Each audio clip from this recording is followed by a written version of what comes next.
الحمد لله رب العالمين والصلاة والسلام على سيد المرسلين وخاتم النبيين محمد وعلى آله وصحبه أجمعين ومن تبعهم بإحسان إلى يوم الدين.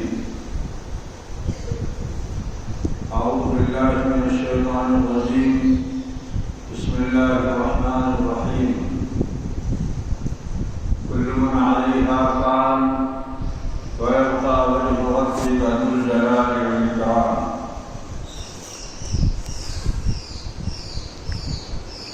بزرگوں اور بھائیوں، اللہ تبارک و تعالیٰ نے اس کائنات کو بنایا اور جب چاہے گا اس کو ختم کر دے. وہی اس کا نظام چلاتا ہے اور اسی کو معلوم ہے کہ یہ کب تک چلے گا. اللہ کے حکم کے بغیر نہ کوئی پتا ہل سکتا ہے نہ کوئی ذرہ اڑ سکتا ہے. سب اسی کے حکم کے تابع ہے. یہ دنیا پتہ نہیں کب سے آباد ہے اور کب تک رہے گی.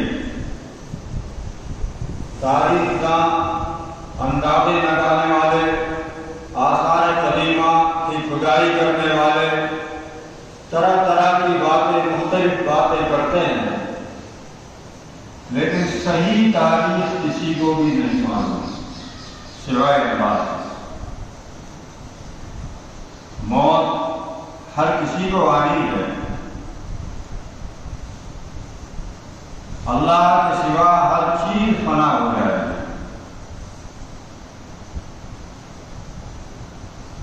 موت جو خوفناک حقیقت کے طور پہ دنیا کے سامنے موجود ہے اور ہر دور میں اس کو ایک ڈراؤنی چیز سمجھا جاتا رہا. صرف اللہ کے رسول صلی اللہ علیہ وسلم نے موت کو فرمایا کہ یہ کوئی ڈراؤنی چیز نہیں ہے، یہ تو ایک حقیقت ہے. اور حقیقت بھی ایسی، الموت جسر یوسر الحبیب الی الحبیب. موت تو ایک پل کی طرح ہے جو ایک محبوب کو دوسرے محبوب سے ملاتا ہے. اللہ کے نیک بندوں کو اللہ سے ملانے کا ایک ذریعہ ہے. تو خوشخبری بنا دیا. اس ڈراؤنی خوفناک حقیقت کو اللہ کے رسول نے خوشخبری بنا دیا. حضرت مولانا شبیر صاحب خانوی رحمۃ اللہ علیہ تھانہ بھون میں اپنی خانقاہ سے گھر جا رہے تھے.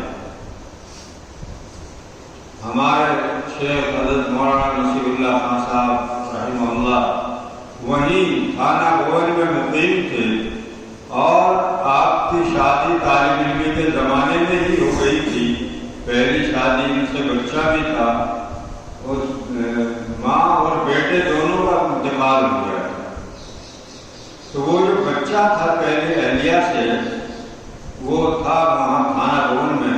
بچوں سے حضرت خانوی رحمۃ اللہ علیہ تھوڑی سی دل لگی کر لیا کرتے تھے. تو راستے میں مل گیا وہ بچہ. حضرت نے اس کو پکڑا اور اس کا منہ قریب کیا اور تھوڑا سا منہ میں ایسا کر دیا. اب اس کو کیا معلوم بچہ ہے کہ یہ تبرک ہے، کیا ہے، بڑا بڑی محبت ہے. وہ تو بچپن کے اس سے ہی لے رہا تھا بات کو. تو اس نے حضرت سے ہاتھ چھوڑایا اور یہ کہتے ہوئے بھاگ گیا، اللہ کرے بڑے ابا مر جائیں. حضرت کو وہاں بڑے ابا کہا کرتے، اللہ کرے بڑے ابا مر جائیں. تو حضرت نے یہ واقعہ آ کے سنایا مجلس میں اور فرمایا کہ جب سے اس بچے نے مجھے یہ کہا ہے مجھے اتنی خوشی ہو رہی ہے، پتہ نہیں کتنی نعمت مجھے مل گئی. اس نے تو مجھے اللہ سے ملاقات کی خوشخبری سنا دی. یہ اللہ کے رسول صلی اللہ علیہ وسلم نے یہ تحفہ دیا انسانیت کو تحفہ دیا. اس سے پہلے اور آج بھی جو اللہ کے رسول کی تعلیمات کو نہیں جانتے نہیں مانتے وہ آج بھی بس اسی زندگی کو سب کچھ سمجھتے ہیں اور موت ان کے لیے ایسا خوفناک معاملہ ہے کہ اس سے بچاؤ کے لیے سارے حربے استعمال کرتے ہیں.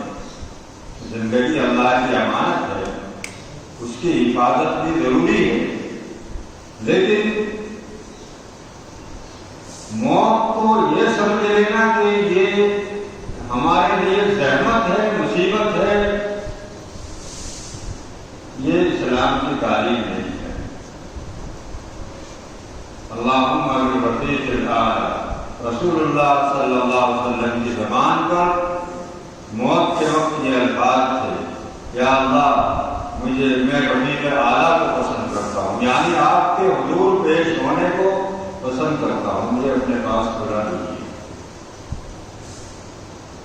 میرے بھائیوں, یہ دنیا یوں ہی چلتی رہے گی, چلتی آئی ہے. حضرت خضر علیہ السلام اللہ کے ولی ہیں, بعض حضرات نے بتایا کہا کہ وہ نبی ہیں, لیکن بہرحال اس میں تو کوئی شک نہیں کہ وہ اللہ کے انتہائی برگزیدہ مقرب مخصوص بندے ہیں جن کو اللہ تبارک و تعالیٰ نے کئی خصوصیات سے نوازا ہے, اور ان میں سے خاص بات یہ بھی ہے کہ اللہ نے ان کو قیامت تک کی زندگی عطا کی ہے. قیامت تک زندہ ہے, جب بھی پیدا کیا ہوگا اللہ نے کوئی نہیں جانتا کب سے ہیں وہ, لیکن وہ قیامت تک رہیں گے. مرنا ان کو بھی, موت ان کو بھی آئے. تو ان کے بارے میں یہ بھی ہے کہ وہ جس کے لیے جو دعا کر دیتے ہیں اللہ اس کو قبول فرما لیتا ہے. جو بھی دعا کر دیتے ہیں اللہ سے, اللہ تعالیٰ ان کی دعا قبول فرما لیتا ہے. تو ایک بادشاہ تھا, اس کو اس کے زمانے میں اس کے شہر میں ایک اللہ کے ولی رہتے تھے, بزرگ رہتے تھے, جن کے پاس حضرت خضر علیہ السلام آیا کرتے تھے. اس بادشاہ کو معلوم ہوا تو ان بزرگ کو بلایا اور بلا کے کہا کہ دیکھو مجھے معلوم ہوا ہے تمہارے پاس خضر آتے ہیں, اب کی بار جب آئے تو مجھ سے ملانا, اگر تم نے نہ ملایا تو میں تمہیں قتل کر دوں.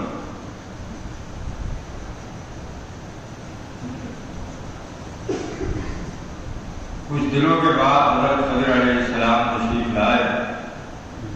ان بزرگ نے وہ واقعہ بادشاہ والا سنایا تو خضر علیہ السلام نے کہا کہ کوئی بات نہیں, چلو چلتے ہیں بادشاہ کے پاس.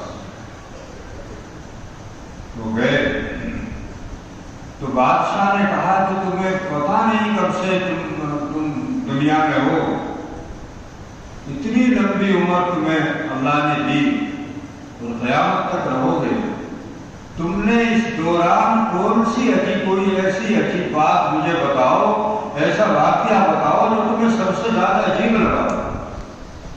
تم نے دنیا دیکھی ہے, دنیا کے حالات دیکھے ہیں, ہزاروں بادشاہ دیکھے ہیں, ان کی حکومتیں بنتی بگڑتی ختم ہوتی دیکھی ہے,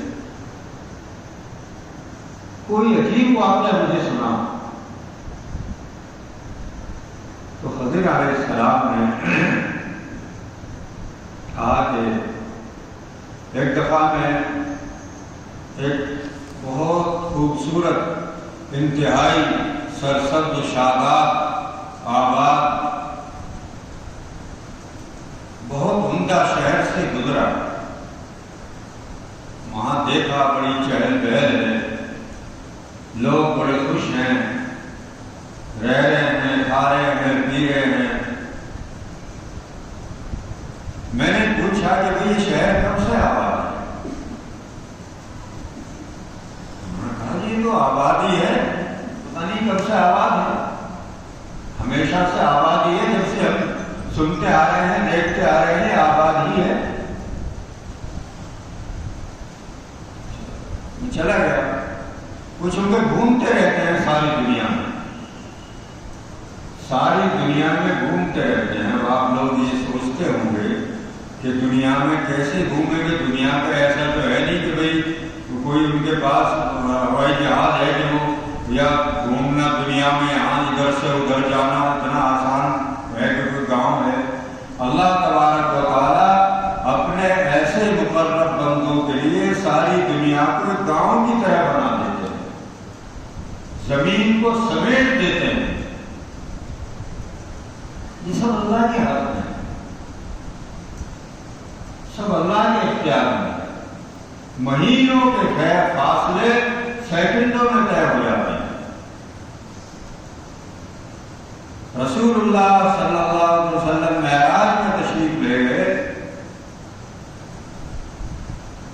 مسجد حرام سے، خانہ کعبہ سے مسجد اقصیٰ تک کا سفر ہی اس زمانے میں ایک مہینے سے زیادہ کا تھا۔ پھر وہاں سے آسمانوں میں، پھر دوسرے آسمان پہ، اور تیسرے چوتھے آسمانوں کی سیر، پھر وہاں سے عرش معلیٰ تک، جنت اور دوزخ، ساری چیزوں کو دیکھا۔ کتنا عرصہ لگا ہوگا یا کتنا عرصہ لگ سکتا تھا، لیکن واپس جب رسول اللہ صلی اللہ علیہ وسلم نے سارے مسافت طے کرنے کے بعد اور سارے مناظر دیکھنے کے بعد، اللہ سے ہم کلامی کے بعد اور فرض نمازوں کا تحفہ لینے کے بعد، جب واپس مکہ مکرمہ اپنے مکان کو تشریف لائے، اپنی پھوپھی کے یہاں آپ سوئے ہوئے تھے، وہیں سے حضرت جبرائیل علیہ السلام لے گئے تھے، تو دیکھا کہ دروازہ جو کھول کر آپ گئے تھے اس کی کنڈی اس وقت تک ہل رہی تھی۔ جیسے کنڈی کھولنے کے بعد ایک آدھ منٹ ہلتی ہے نا، چند سیکنڈ ہلتی ہے، اور جس بستر سے آپ اٹھ کے گئے تھے وہ بستر گرم تھا۔ آدمی کے لیٹنے سے تھوڑی گرماہٹ آ جاتی ہے، سیکنڈوں میں، سالوں مہینوں، بلکہ یہ کہیے کہ اگر آدمی مسافت کی بات کرے تو ہزاروں سال کا، ہزاروں سال کی مسافت اللہ تعالیٰ نے سیکنڈوں میں طے کرا۔ دنیا میں ایسا ہوتا ہے، ایک اللہ کے نیک بندے کو ہم نے بھی دیکھا ہے، ایسا ہمارے سامنے ہمارے بچپن میں ہوا ہے۔ وقت کم ہے، سنا دیں کی بات۔ پھر میں یہ بتا رہا تھا کہ حضرت صلی علیہ السلام ساری دنیا میں گھومتے رہتے ہیں، اور اللہ تبارک و تعالیٰ نے ان کے لیے جیسے اپنے اور بہت سے بندوں کے لیے کر دیتے ہیں، ان کے لیے زمین کی مسافت سمیٹ دی۔ حضرت حاجی امداد اللہ صاحب ہمارے دادا پیر مکہ مکرمہ ہجرت کر کے چلے گئے تھے، جب انگریزوں نے وارنٹ کر دیا یہاں ان کے خلاف، رستے بچا کے مکہ مکرمہ تشریف لے گئے، وہیں آپ کی مجلس ہوا کرتی تھی۔ حضرت مولانا قاسم ناموتوی، حضرت مولانا رشید احمد صاحب گنگوئی، حضرت مولانا اشرف علی صاحب تھانوی وغیرہ، ان سب حضرات کو خلافت وہی رہتے ہوئے جاتا ہے، اور بھی کون سے بعض حضرات۔ تو لکھا ہے کہ ایک مرتبہ مجلس ہو رہی تھی حضرت کی، ایک صاحب بیٹھے مجلس میں اور عرض کیا کہ حضرت پتہ چلا ہے کہ یہاں سے مدینہ منورہ کا کوئی راستہ ایسا بھی ہے جو آدمی 1 گھنٹے میں چلا جاتا ہے تو حضرت خاموش رہے، کچھ نہیں بولے۔ اس زمانے میں تو بہت لمبا سفر تھا، جب پیدل جاتے تھے، اونٹوں پہ جاتے تھے، قافلوں کے ساتھ جاتے تھے، پتہ نہیں کیسے کیسے پریشان بھی۔ حالانکہ انتہائی خوبصورت شاہراہ بن گئی ہے، لیکن 4 ساڑھے 4 گھنٹے تو اب بھی عمدہ گاڑی سے لگ جاتے ہیں۔ تو آپ خاموش رہے۔ جب مجلس ختم ہو گئی، لوگ چلے گئے، تو حضرت نے اس آدمی کا ہاتھ پکڑا اور مکہ مکرمہ سے باہر نکلے۔ سامنے ایک پہاڑی تھی، اس پہاڑی پہ چڑھ گئے۔ جب پہاڑی سے نیچے اترے تو سامنے مدینہ تھا، اور حضرت خضر علیہ السلام کو تو بڑی خصوصیات سے اللہ تعالیٰ نے نوازا۔ ان کے لیے دنیا کا چکر لگانا، دنیا میں گھومنا پھرنا تو ایسا ہی ہے جیسے اس گھر سے وہاں چلے گئے، اس محلے سے اس محلے میں چلے گئے۔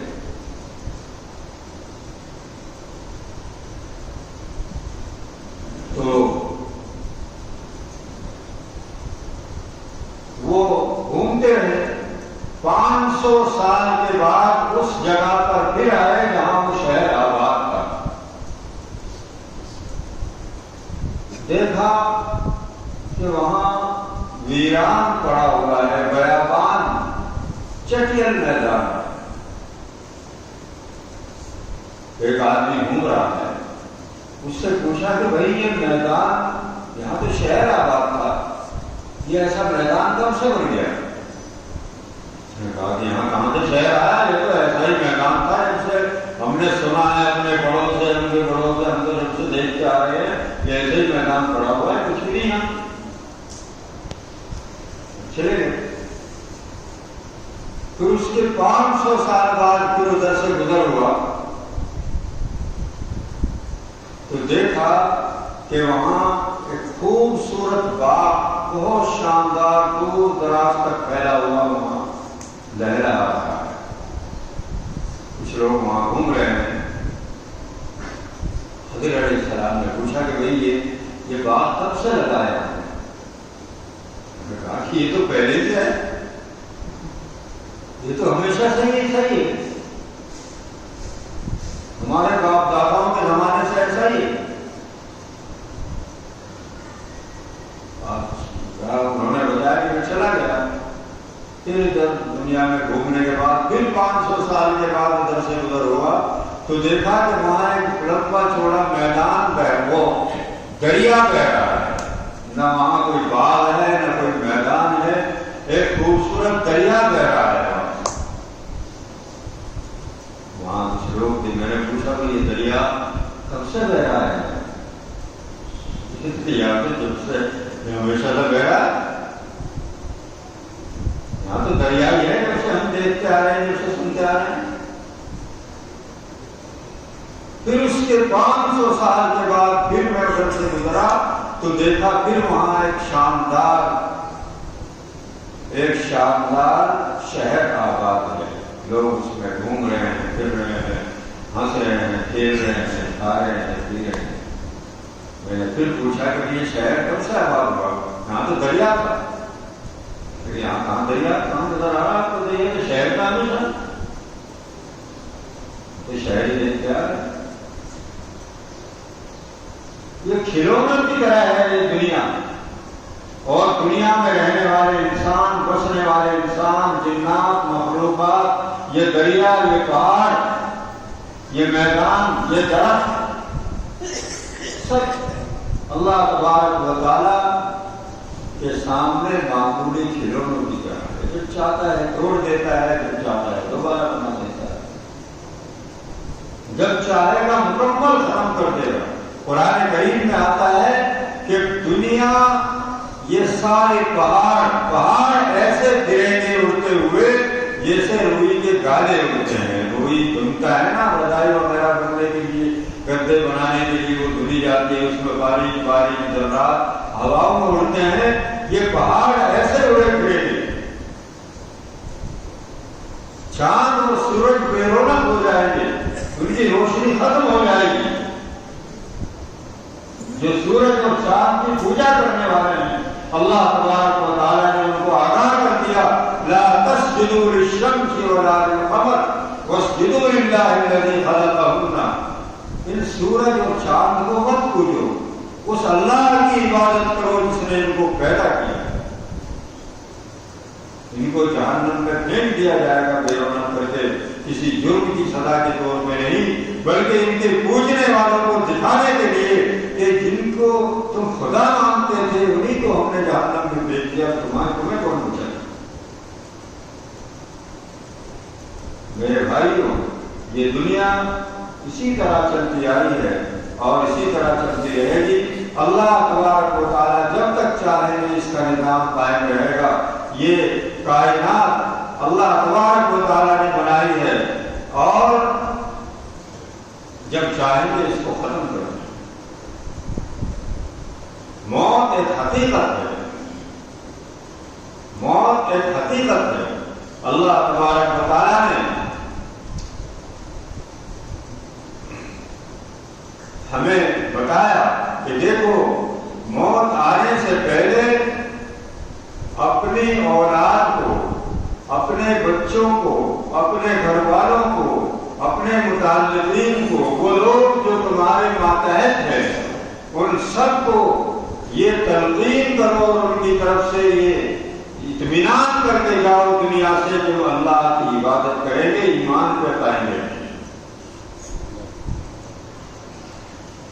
تو ہماری زندگی کامیاب ہے۔ حضرت یعقوب علیہ السلام کا واقعہ قرآن کریم میں اللہ تبارک و تعالیٰ نے بیان فرمایا کہ موت کے وقت انہوں نے اپنے سارے بیٹوں کو جمع کیا اور جمع کر کے پوچھا کہ اے میرے بیٹو تم میرے بعد کس کی عبادت کرو؟ حالانکہ یعقوب علیہ السلام اللہ کے نبی اور بعض روایات کے مطابق ان کے سارے بیٹے نبی تھے، لیکن حضرت یوسف علیہ السلام تو نبی تھے ہی، اس میں تو کسی کو شک ہی نہیں ہے۔ اور نبی کے گھر کا ماحول کتنا اچھا ہوگا، دینی ماحول ہوگا، لیکن اس کے باوجود حضرت یعقوب علیہ السلام نے اپنے بیٹوں کو بلا کے اطمینان کیا۔ ام کنتم شہداء اذ حضر یعقوب الموت اذ قال لبنیہ ما تعبدون من بعدی قالوا نعبد الہک والہ آبائک۔ اللہ تعالیٰ نے ارشاد فرمایا کیا تم دیکھ رہے تھے، تمہیں پتا ہے جب یعقوب علیہ السلام نے کہ وہ موت آئی اور اپنے بیٹوں کو بلا کر کہا کہ تم میرے بعد کس کی پوجا کرو گے؟ بیٹوں نے ایک زبان ہو کے کہا اے ہمارے والد محترم، ہم تو اسی اللہ کی عبادت کریں گے جس کی آپ عبادت کرتے ہیں، ہمارے باپ دادا عبادت کرتے آئے تھے، حضرت ابراہیم، حضرت اسحاق، اسماعیل علیہ۔ تو اللہ نے قرآن میں یہ واقعہ بیان کیا۔ اس بیان کرنے کا مقصد ہی یہی ہے کہ قیامت تک کے لیے اللہ تبارک و تعالیٰ ہمیں پیغام دینا چاہتے ہیں کہ تمہیں اس وقت تک موت نہ آئے جب تک تمہیں اطمینان نہ ہو جائے کہ تمہاری اولاد، تمہارے گھر والے تمہارے بعد ایمان پہ باقی ہیں۔ اپنے بچوں کو مسجدوں میں بھیجو، مکتبوں میں بھیجو، مدرسوں میں بھیجو، قرآن کی تعلیم دو، دین کی تعلیم دو، ورنہ میرے بھائیوں اگر وہ دین سے پھر گئے اور ساری دنیا کی دولت ان کو مل گئی، ساری دنیا کے مالک بن گئے، تو سمجھو کہ تم نقصان میں، تمہارے ہاتھ میں کچھ بھی نہیں ہے، جو ہے وہ سب یہی چھوڑ کے چلے جائیں گے اور ایمان کی دولت سے محروم ہیں۔ اگر ایمان ان کے پاس ہے تو یہ ایمان یہاں بھی کام آئے گا، قبر میں بھی کام آئے گا، حشر میں بھی روشنی اور اللہ کے ہاں کام آئے گا اور جنت تک ساتھ دے گا، اللہ کی رضا کا ذریعہ بنے گا۔ سب سے پہلے ایمان ہے، سب سے پہلے قرآن ہے، سب سے پہلے اللہ کی عبادت اور اللہ کے ایک ہونے کا یقین ہے۔ اس یقین کو حاصل کرنے کے لیے اپنے بچوں کو دین سکھاؤ، اپنے بچوں کو قرآن پڑھاؤ، اپنے بچوں کو مدرسوں میں بھیجو، علماء سے جوڑو، اللہ والوں سے جوڑو، اپنے آپ کو، اپنے بچوں کو، اپنے گھروں کو۔ اسی میں عافیت ہے، دنیا کی بھی اور آخرت کی بھی۔ ورنہ میرے بھائیوں یہ دنیا ختم ہو جائے گی، ہم بھی ختم ہو جائیں گے، سب کچھ چلا جائے گا، باقی اللہ کی ذات رہے گی اور وہ ایمان رہے گا جو اللہ نے ہمیں عطا کیا ہے، جس کی حفاظت ہمارے دل میں کی ہے۔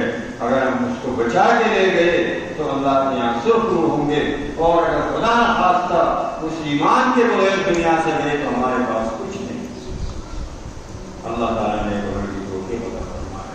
وآخر دعوانا